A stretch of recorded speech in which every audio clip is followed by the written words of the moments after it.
All right, folks, this is part three of the series on my progress on the algorithm that I'm developing. First of all, I apologize for the lighting and uh, the sound because I'm traveling, so this is just a temporary makeshift arrangement. If you haven't watched my previous videos, I highly recommend you watch them so this one makes sense. But in my last video, if you remember, I had done back testing on the year 2020 using SPY. Now, that was good for demonstration purposes, but to go live, I can't rely on just SPY. So I have to expand my universe of stock selection, and I'll be going through that. So, what we'll cover today: number one, stock ETF selection process. Number two, changes and improvements to the algorithm that I have made since the last back test. And trust me, there are a ton of changes, a ton. And the thing is, every time I make a change, I have to run the back tests again. That's why it takes taking so long. But I think I've come to a point where it's more or less stable. Um, and then the third point is many of you have asked me, what is my back testing process? Like, show me the actual process. So I'll show you my process. Again, I'm not an expert in this field. I'm learning too. So there may be many other ways of doing it, but I'll show you my process. And this is also important that you see how I'm reporting the results to you and the win rates and all that stuff. So I'm actually going to eventually share the entire back test with you. It's a Google Sheets document. I'll share the whole thing with you. And I'm hoping that the back test will be available from 2014 to 2024. So 10 years worth of back tests.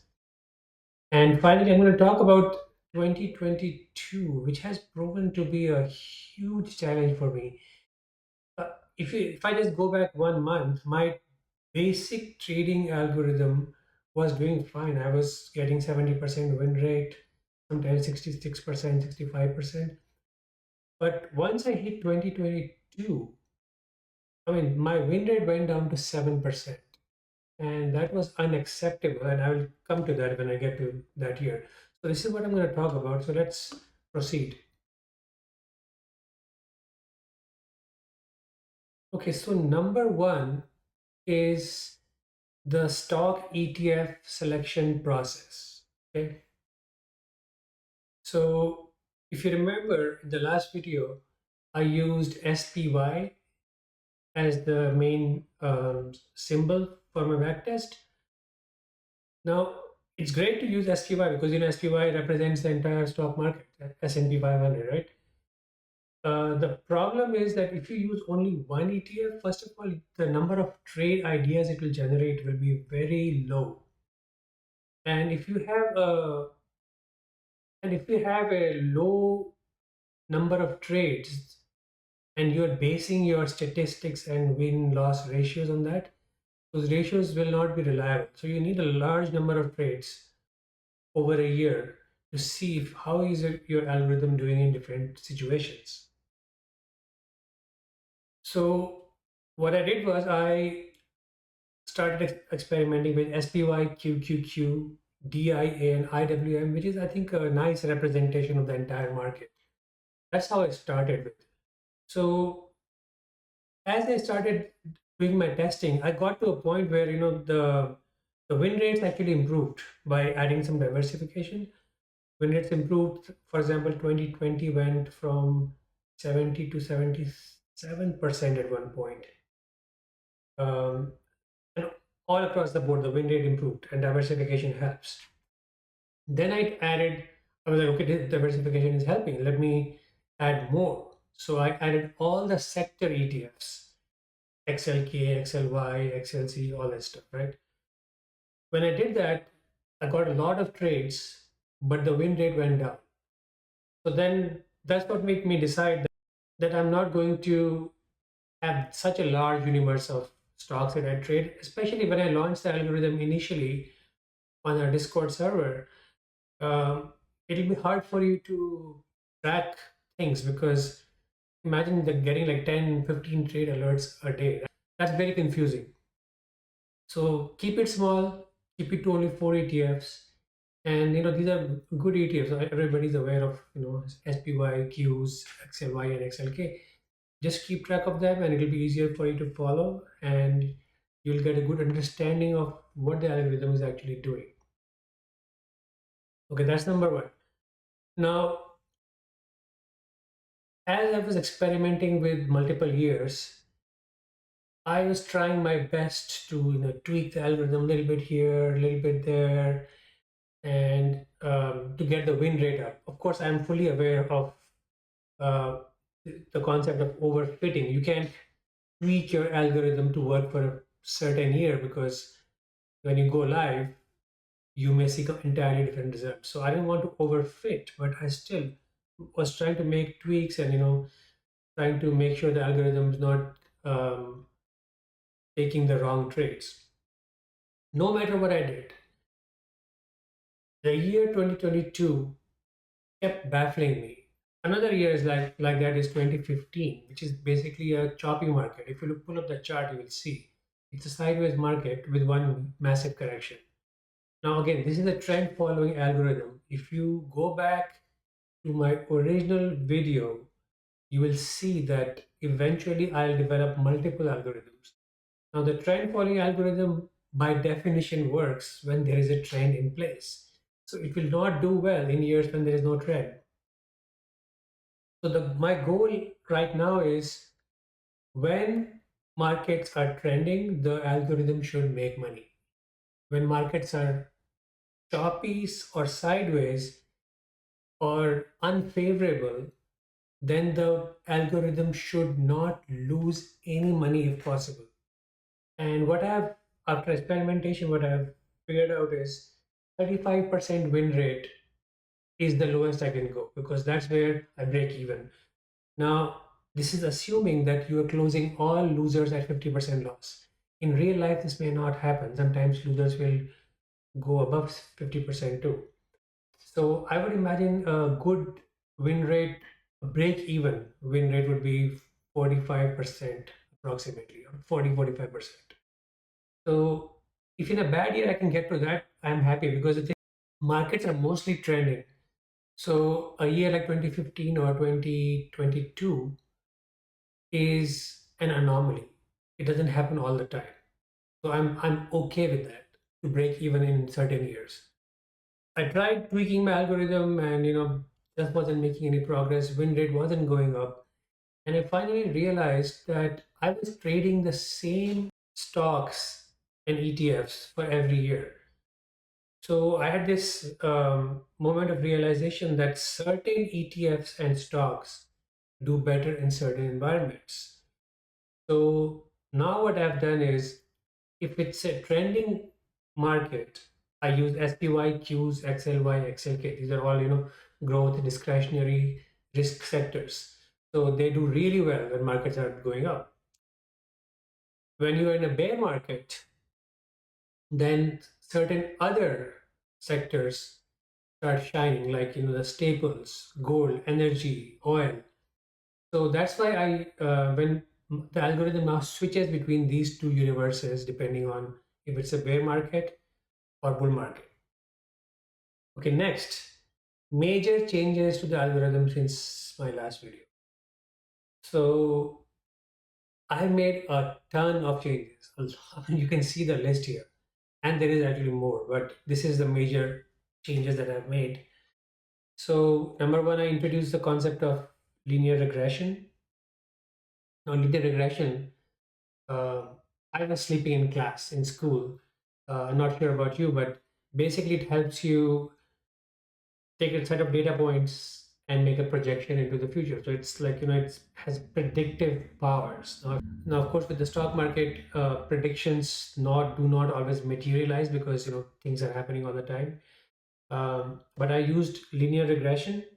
I've added advanced decline lines to measure market depth because I need to understand when markets are overextended so that my algorithm will start taking a back seat and not overtrade during those times.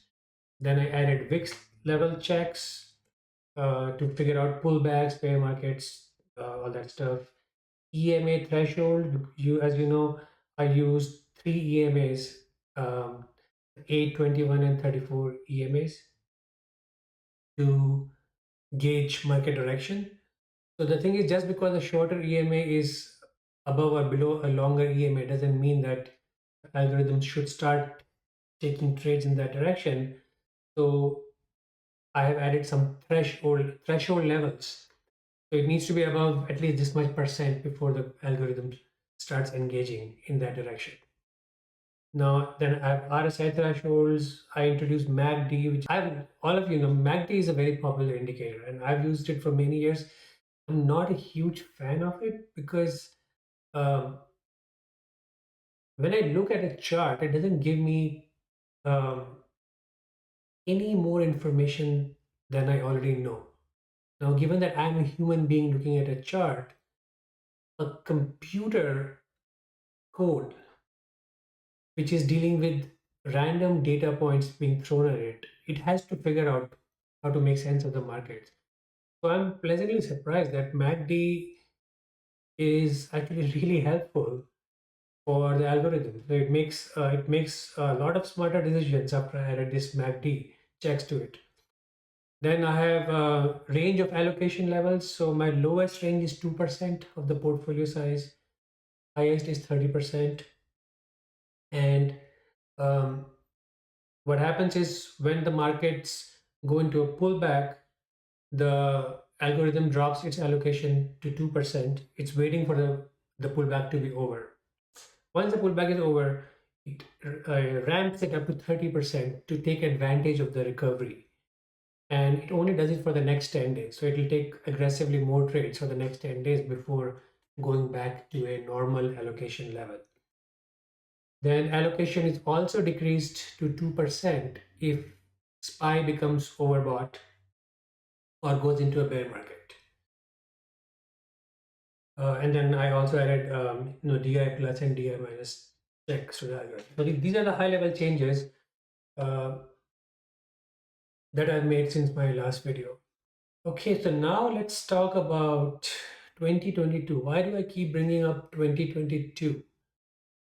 So as I mentioned earlier, 1 month ago, my basic algorithm was doing pretty good. I was getting around 65 to 70% win rate.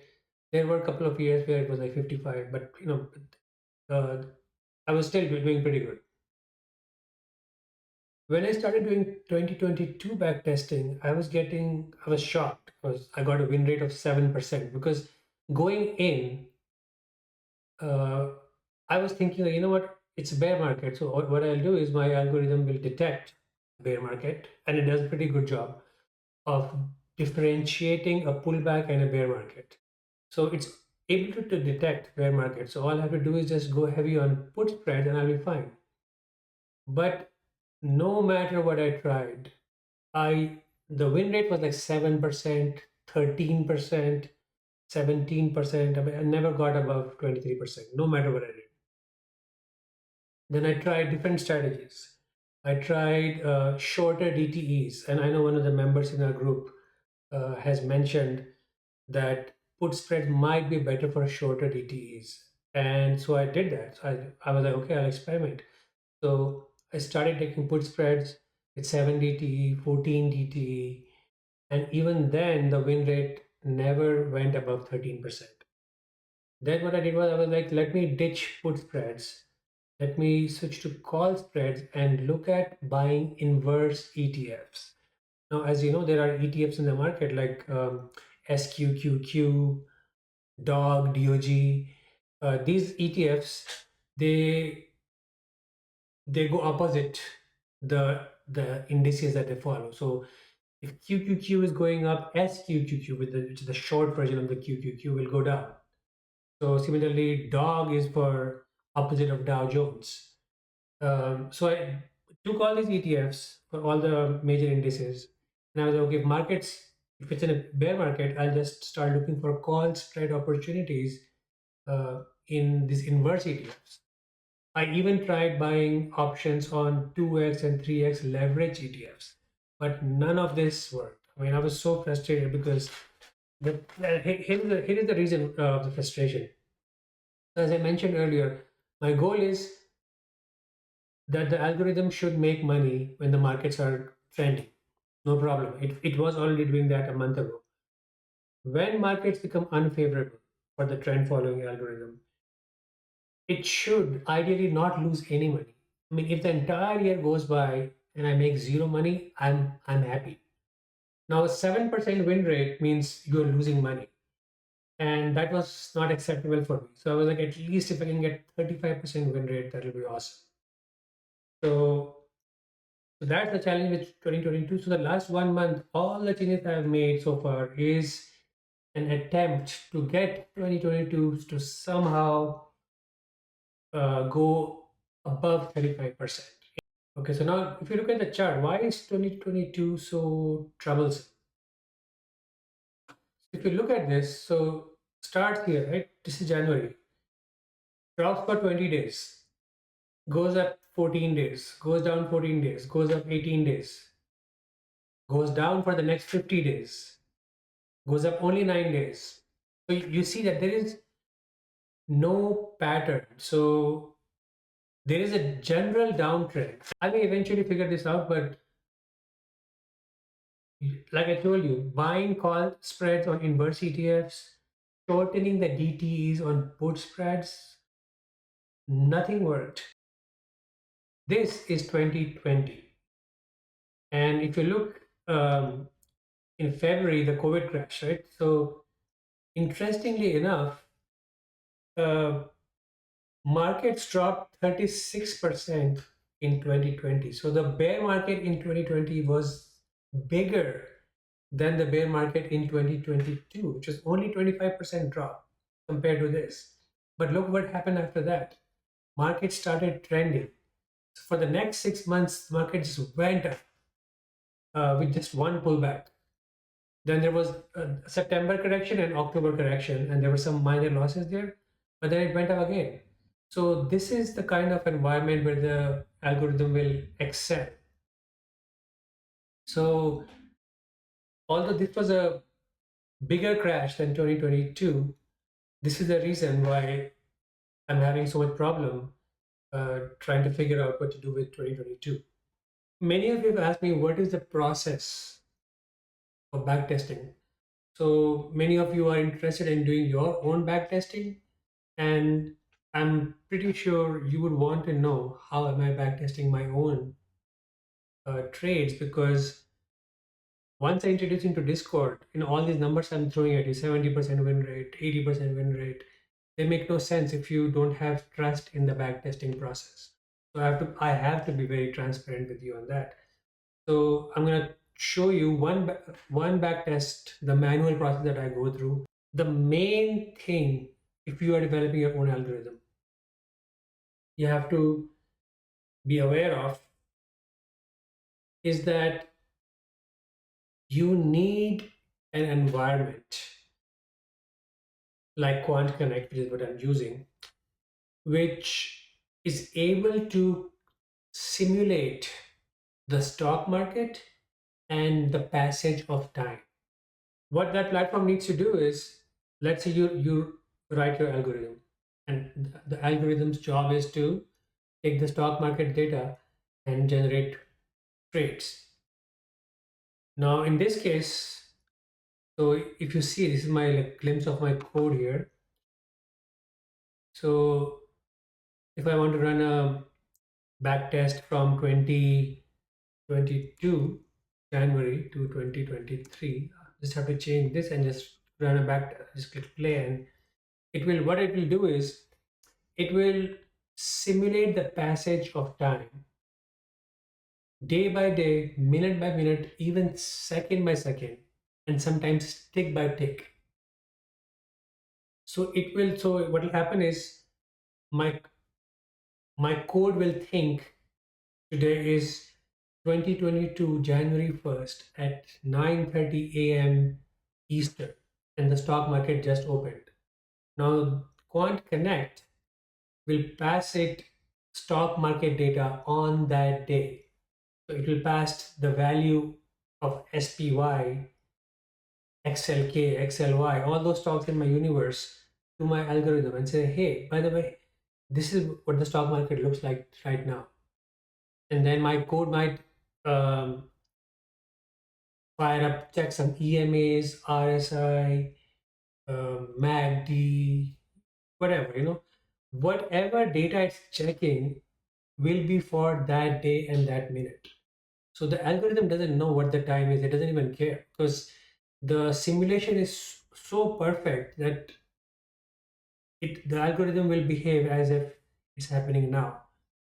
So now based on that, whatever the data was passed to it, it may generate a trade idea or not. But when it generates a trade idea, you need to log that trade idea. So you need to store that trade idea somewhere, which I'll show you. So when I run this back test, what happens is when the back test finishes, there are hundreds of back tests I've done. So let's say 2020.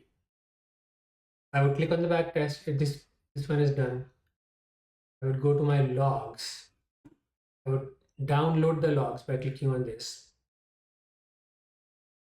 There's a bunch of junk in here. Then I would, so my code has put out these statements, printed these statements, which show you what trades it was taking. So, this is the format I chose. So trend following algorithm, SPY, long strike, short strike, call spread, the day 2/7/2020. It was a Friday expiration date. So all this stuff it's putting out there. So this is the trade it was going to take. So then what I do is I grab all these trades that you see here for that year, and then I will put that into a Google Sheets document, which is where I'm doing my analysis. So let's switch to that. Okay, so this is a Google Sheets document I have developed. It's very easy, no big deal here, but I'll show you what. So at the bottom, you will see years 2015 all the way to 2024. And I'm going to share this sheet with you so that you can take your own time and analyze this and give me feedback, or if you have questions you can ask me. Then I have this summary section here which I have made a note of all these years and what was so special about these years. So for example, 2022 horrible bear market, and here I have the corrections listed here. So for example, 2022, 12% correction between this day to this day, 10% here, 21% correction from March all the way to June, a 3-month long correction. Then again, 20% correction from August all the way to October. So that's 1 year. COVID crash, I've made a note, 36%. So I have mentioned what kind of market was it? Sideways market, raging bull market. Obviously, my algorithm will do best in raging bull markets, but it also does great in bull markets. Now, sideways market, if it breaks even, I'm happy, and 2015 is a great example of that. Anyway, look at these notes, look at the corrections, and how my algorithm handled them, because all the trades will be available in these tabs. So now if I switch to 2022 bear market, first of all, the win rate, I was able to get it up to 57%, which is amazing. I'm just so happy that I was able to get here. I thought I'll never go above 13%. And if it wasn't going to 35%, I can go live with this because a bad year will destroy the returns. So I was happy with 45%, but this is 57%. I'm very happy with this result so far. Again, this is a back test. Now let me walk you through what a back test is. So people ask me all the time in our group, do you have back test? Do you have back test? And my answer is the same. Back tests, in my humble opinion, have limited value. All a back test helps you is figure out if your trading strategy has some major problem or not. For example, when I saw 7% win rate, my trading strategy had a problem that I had to go fix. That's all a backtest does, in my opinion. If it's showing an 80% win rate, 90% win rate, until I see that happening in real life, I will not, frankly speaking, I'll not trust it. But it's good to see these numbers, because if you see a bad number, that means you need to do something, you need to do some work and fix that. So that's my opinion of back tests. It tells you that your trading strategy is sound or not. That's it. Doesn't guarantee any results in the future or returns. So I pasted all my trades here. So if it was a loser, it's red. If it's a winner, it's green. And I went through this in the first video. At the top, you see this symbol: long strike, short strike, trade type, call spread or put spread, date opened, expiration date, stock price at entry. Helps you analyze why the trade was taken. I also added these two columns: bear market and pullback. This is for my own diagnostics, but it will help you to, for example, note here the day it detected in 2022 that it was a bear market, which is on 1/11/2022, 11th January. It switched from these XLK, SPY, QQQ to the bear market tickers, XOP, gold, all that stuff. So you can see that it's behaving as it should. And then when it goes into a pullback and it thinks it's not a bear market, just a pullback in a general uptrend, this will become true, the pullback column. That's that. And then how do I determine if a trade was a winner or not? So if you look at this column, stock price on expiration date, I just put a Google Finance formula here. It will automatically calculate the stock price on this expiration date. Based on that, it's very easy. If it's a call spread, stock price needs to be above that, above the short strike. If it's a put spread, it needs to be below. And that's how this column, the winner column, determines 0 or 1. You will not take your trades to expiration, but if you try to simulate the exact thing that's happening in real life, it will take you forever to do the back tests. So you have to compromise. And I think this is a really decent compromise here. Now, once you have this, then you can just throw in these numbers. You can calculate whatever you want. Like, you can calculate CAGR. I'll put those numbers out there. You can calculate CAGR, Sharp ratio, ROI, all that fun stuff. All those numbers you can add once you have this data in front of you. You can throw in a fancy chart if you want. So the win rate is 57%. And I'm very happy with this. So I'll run more back tests, and if I can get 50% or above on a bad year like this, I'm set. So I'll change my focus from back testing to hooking up to Discord, which I've already made some progress on. So your profits are here, losses are here, and you can see the numbers here. Anyway, that's that. But then in the next step, I'm going to walk you through what trades are being opened and how the charts are looking, because that's where the fun starts. That's where you can see how hard it is to make money in 2022. Okay, so this is the year 2022. And on the left side, you can see that from 1.3 all the way down to 1.5, that the algorithm was taking call spreads on these bullish ETFs, SPY, QQQ, XLK, all this stuff. So let's see why it was doing that. So this is the beginning of the year, right? And this is SPY. So 1, 2, 3, 4, 5. This is the day. Until this day, it was taking all bullish trades. Now we can see that the markets are going to drop after that. But look at the indicators I'm using. So all the EMAs are fanning out. They're up. Price action is up. DI plus is up. ADX is rising. And just one day before that, okay, you have to look one day because it has access to data one day before previous market close. So RSI is going sideways, but it's not dumping. So it's taking call spreads, no problem. Next day, market started dumping. Okay, the crash starts happening. So what happens is it doesn't take any trades from Wednesday until the next Tuesday. And that is when you can see the bear market column. It detects that it's a bear, markets have entered a bear market. So now it's going to do something. First of all, it's going to drop its allocation to 2% of the portfolio. So in the before this, it was using full allocation that's available to it. So and it switches to the bear market tickers. So now what it's doing is it's buying XOP gold, all these trades. It's starting to buy these trades. So let's quickly switch to XOP and see what's happening there. So look, this is how nicely XOP did. That's the reason I'm switching between tickers based on the market conditions. So XOP went into a massive bull run for next 6 months. So any trade it takes on XOP are great. So this is in fact this is what helped increase my win rate from 13% to 57% by switching these tickers. So let's go back to SPY. So it buys these trades from 111 all the way down to 125. And on February 2nd, it switches back to the bull market ticker. So let's see why did it do that?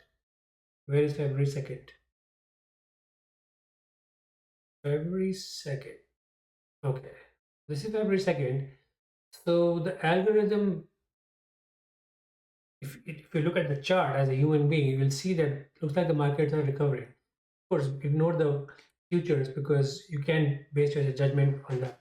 It looks like since the markets were going up before that, you could think of it as a correction or pullback and markets are recovering. So, okay, it starts taking call spreads on the regular stocks. So it takes trades from 2 to 4, just 3 days.